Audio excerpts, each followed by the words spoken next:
පසුගිය දිනවල කාගේත් කතාබහට ලක්වුණු ගල්අඟුරු සිද්ධිය සම්බන්ධයෙන් අමාත්‍ය කුමාර ජයකොඩි මහතා ඉල්ලා අස්වුණා. ඉතින් මේ පිළිබඳ සමාජ මාධ්‍ය හරහත් ඉතාමත් ජනප්‍රිය පුවතක් වුණා. කවුද මේ සම්බන්ධව ඇමතිකමට නැවතත් පත් කරන්නේ කියලා. ඉතින් මහ ජනතාව අතරත් යම් කුතුහලයක් පැවතුණා. මොකද මෙම ඇමතිකම සඳහා ජනාධිපති අනුර කුමාර දිසානායක මහතා පත් වෙන බවට කසුකුසුවක් පැවතුන නිසා. කෙසේ වෙතත් ජනාධිපති අනුර කුමාර දිසානායක මහතා විසින් බලශක්ති අමාත්‍යවරයා ලෙස අනුර කරුණාතිලක මහතා පත් කරනු ලැබ තිබෙනවා.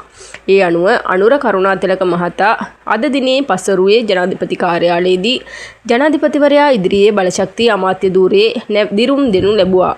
බලශක්ති අමාත්‍ය ධූරයට අමතරව ඔහු වරාය සහ සිවිල් ගුවන් සේවා අමාත්‍යවරයා ලෙසද කටයුතු කරනවා. මේ අවස්ථාව ජනාධිපති ලේකම් ආචාර්ය නන්දික සනත් කුමාරනායක මහතාද සහභාගී වුණා. කෙසේ වෙතත් මෙම ගල්අඟුරු වංචාව සම්බන්ධයෙන් වැරදිකරු වූහොත් කුමාර ජයකොඩි මහතාට සිරදඬුවම් හිමි වෙන බවට තමයි ජනාධිපතිතුමා සඳහන් කරේ. ඉතින් ඒ පිළිබඳව විමර්ශනයක්ද පැවැත්වෙන බවට තොරතුරු වාර්තා වෙනවා. ඒ වගේම 2009 සිට මෙම ගල්අඟුරු සම්බන්ධ සිද්ධීන්ට අදාළව තොරතුරු රැස් කරන බව තමයි ඒ මහතා ප්‍රකාශ කරේ.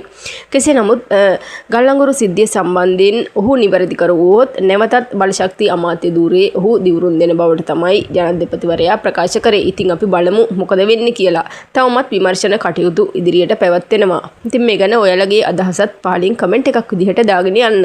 ඒ වගේම මේ වගේ අලුත් තොරතුරු දැනගන්න අපේ නාලිකාව සබ්ස්ක්‍රයිබ් කරලා තියාගන්න.